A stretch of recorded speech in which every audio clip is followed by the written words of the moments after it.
Estamos de regreso a Un Punto y Contrapunto. El tema de la violencia de género y los feminicidios sigue dominando la agenda noticiosa. Y no es para menos. El registro de casos sigue aumentando y frente al paro nacional de mujeres convocado para el próximo 9 de marzo, y que fue convocado por el colectivo veracruzano Brujas de Mar, distintos colectivos, distintas colectivas realizaron este fin de semana protestas, paros y cierres en varios puntos del país. Incluso también incendiaron la Suprema Corte del Estado de Sonora. Regresamos después de ver el contexto. Este domingo, integrantes de varios colectivos instalaron en las escalinatas del Ángel de la Independencia una ofrenda en honor de las víctimas de feminicidio en el país. También en otras entidades se manifestaron contra la violencia de género. En Hermosillo, Sonora, fue convocada una marcha frente a las instalaciones de la Universidad de Sonora que concluyó en el Tribunal Supremo de Justicia del Estado. Se reportó que tras derribar las puertas, un grupo entró al lugar donde dañaron parte del mobiliario y prendieron fuego. El mismo domingo, en Monterrey, se manifestaron en las instalaciones del metro para exigir garantías de seguridad. La semana pasada se dio a conocer que, en redes sociales, un grupo se citaba para acosar y atacar a mujeres en ese sistema de transporte. También fue convocada una marcha en Coacalco, Estado de México, en homenaje a la menor Jocelyn, presuntamente asesinada por su tío el pasado 14 de febrero, y el viernes marcharon desde la Plaza Santa Cecilia en Tijuana hasta el cruce internacional entre México y Estados Unidos, donde cerraron la garita de San Isidro. A través de la Secretaría de Gobernación, el Ejecutivo Federal reconoció su responsabilidad para hacer frente a la violencia feminicida y la legitimidad de las demandas de los diferentes movimientos feministas. Punto y contrapunto. Segundo tema a discutir, y también el fin de semana, el viernes, ¿no? Entre viernes y sábado hubo algunas fuertes declaraciones, sobre todo tuiteras, por parte de una integrante del gabinete del presidente López Obrador, Irmeréndira Sandoval. ¿Te vas a unir al paro, querida Frida, o vas a resistir la tentación de quedarte en casa a lavar trastes y arreglar ropa, como dijo ella? Evidentemente fueron declaraciones totalmente desafortunadas.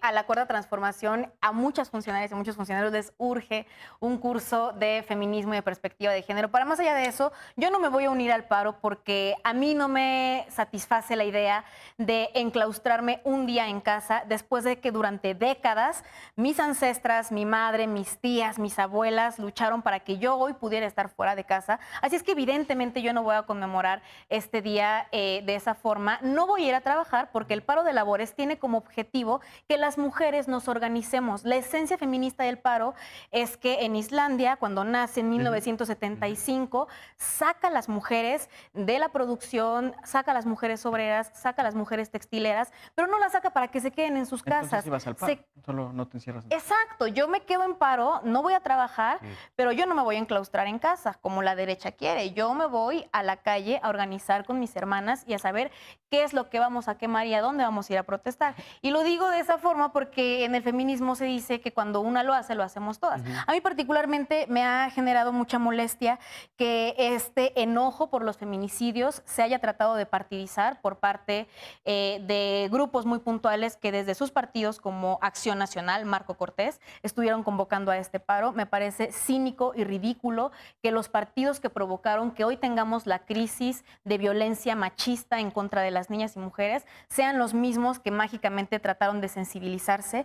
Y me parece muy importante recalcar que el movimiento feminista es un movimiento apartidista, que la indignación por los feminicidios no solamente es una indignación de las feministas, sino que es una indignación generalizada, pero que los feminicidios no comenzaron el 1 de diciembre, no comenzaron el día que llegó Andrés Manuel López Obrador, porque llevábamos 19 años en un gran problema de violencia creciente que cada vez es más dura y más lesiva en contra de las niñas, cada vez son más pequeñas las mujeres que son violentadas sexualmente, y eso es algo que nos toca combatir a todas y a todos. Mira, por cierto, en redes sociales le mandaron un mensaje a Marco Cortés y a la gente del PAN. El mensaje dice: ahora que son feministas y apoyan las causas de las mujeres, tienen la obligación de aprobar las siguientes reformas: aborto libre, legal y gratuito, ley de identidad para personas trans, matrimonio igualitario, muerte asistida. No se vale montarse en un movimiento que han repudiado y pisoteado siempre solo porque quieren denostar a su contrincante. Y las mujeres no somos un instrumento. Eso dice un mensaje que va para Marco Cortés desde redes sociales.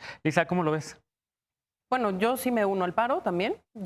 Nosotros desde México Unido contra la Delincuencia no asistimos a ningún tipo de acto. Nosotros incluso teníamos un desayuno de trabajo con el ministro presidente de la Corte y no vamos a acudir porque el paro es el paro y vamos a estar en solidaridad con las mujeres.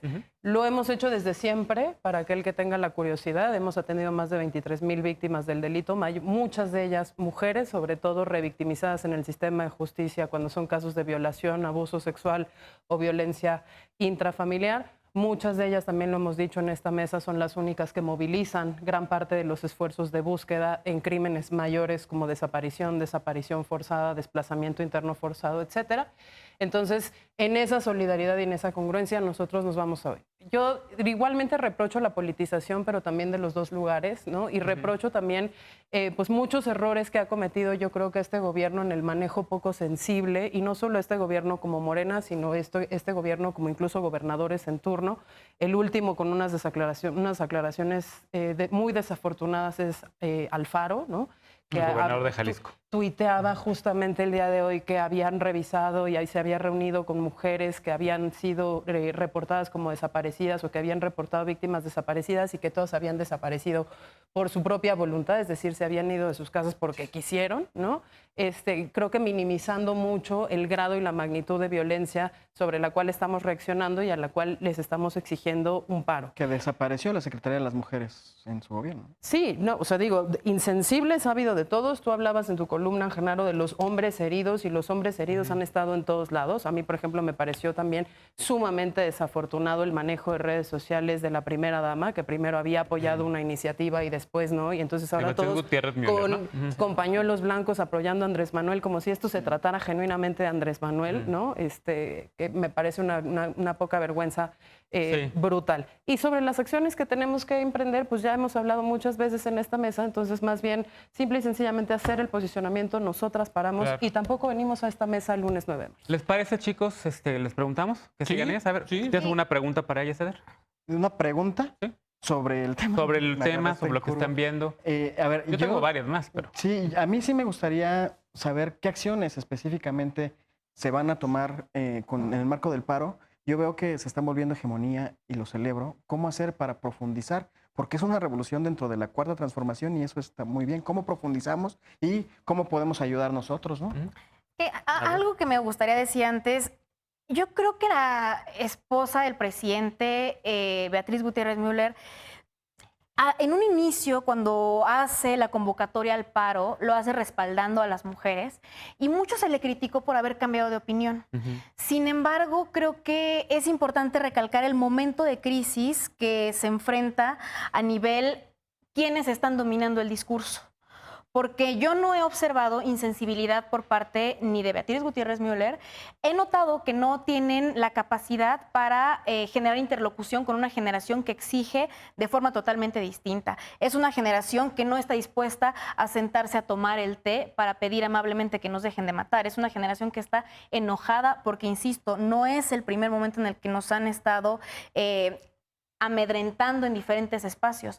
Sin embargo, me parecería muy aventurado condenar por eso a la esposa del presidente cuando en realidad, a partir de lo que se ha exigido desde las manifestaciones, en el posicionamiento que se lee afuera de Palacio Nacional, que evidentemente es respondido primero en la mañanera y después es aclarado y matizado, sí se generaron ciertas acciones y ciertos compromisos, como por ejemplo una mesa de trabajo con la titular de INMujeres, Nadine Gassman, que había estado totalmente desaparecida, que yo celebro que se haya manifestado para justamente unir estos puntos con la Secretaría de Gobernación de los Sánchez Cordero y también con víctimas y, ojo, con las mamás de las que hoy exigen justicia, porque yo creo que acá hay dos partes. Una que es seguridad. ¿Cómo es que nos van a dejar de estar matando en las entidades? No es lo mismo lo que se vive en la ciudad a lo que se vive en el Estado. Yo creo que una exigencia de lo que se tiene que hacer en este momento es ir a marchar a la periferia, porque al día de hoy el Estado de México sigue siendo la entidad que más feminicidios tiene. El Estado de México sigue siendo la entidad que tiene los feminicidios más dolorosos, que tiene a Calcetitas Rojas, una niña de 6 años que ni siquiera había sido bautizada, que después se le nombró Lupita. Vaya, es un lugar en donde la omisión y la negación contra este problema ha sido sistemática. ¿Qué más decir? A la pregunta de Eder, querida Lisa. Mira, nosotros creo que hay muchísimas acciones que se deben tomar. Nosotros desde lo más individual, por ejemplo, los propios chavos de la oficina hicieron un círculo para debatir sus masculinidades y agarraron bibliografía de todos los colectivos feministas como para poder identificar esos micromachismos que están muy invisibilizados, de los cuales ellos no han tomado nota y que quieren cambiar. Hay una mesa específicamente con la que acompañamos la aplicación de la NOM 035 sobre estrés laboral en nuestra oficina, en donde estamos generando protocolos específicos con perspectiva de género, incluidos los protocolos antiacoso y qué hacer con canales de denuncia segura en todos lados.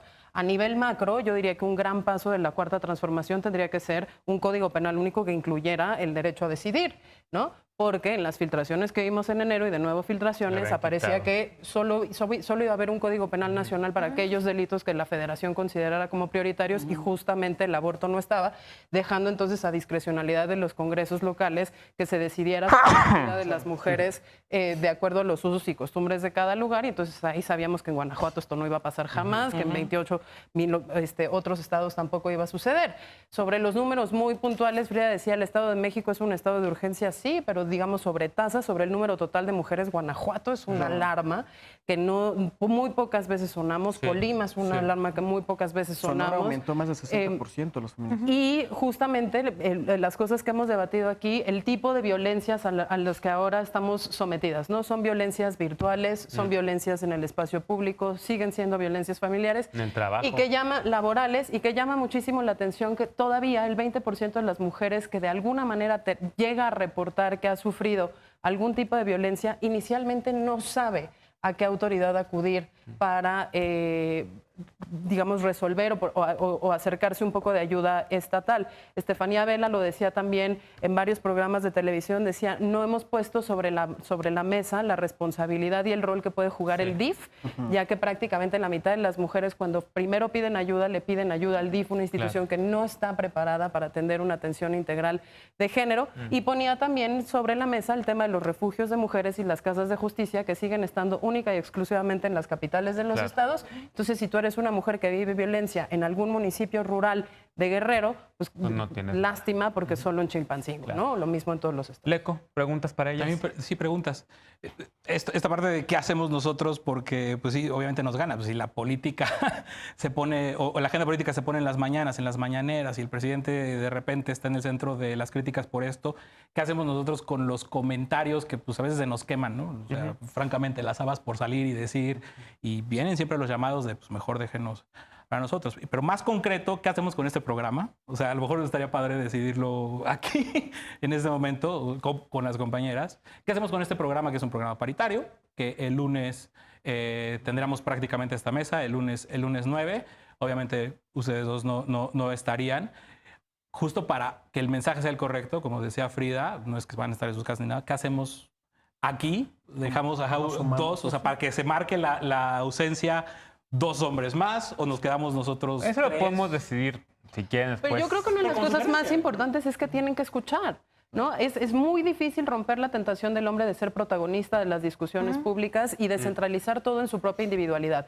Yo no soy así, yo no golpeo, lo escribías tú perfecto. No se trata del yo que no rompo un plato, se trata del reconocer que la violencia que vivimos nosotras no es el mismo tipo de violencia que viven los hombres y que muchas veces está tan escondida debajo de la alfombra que es muy importante escucharla para saberla identificar, para poder empatizar y para acercar la ayuda necesaria. Segundo, no juzgar, no decir esta taruga si la estaban golpeando en su casa, ¿por qué no se fue? Es muy fácil siempre juzgar. Ella lo escogió, ella se casó, ella decidió quedarse, ella lo soportaba. No culpabilizar a las víctimas, a las autoridades les encanta. Lo vimos con el caso de Fátima, ¿no? Y a los medios. Resultaba que de todos modos, ¿no? La culpa era de la familia de la niña y de una mujer, ¿no? Y quien había entregado había sido una mujer. Y rapidísimo, porque nos tenemos que ir a una pausa. Yo sí creo con que... las declaraciones, por ejemplo, del presidente, ¿qué hacemos? Al presidente... Pues hay que recordarle que nos chocan.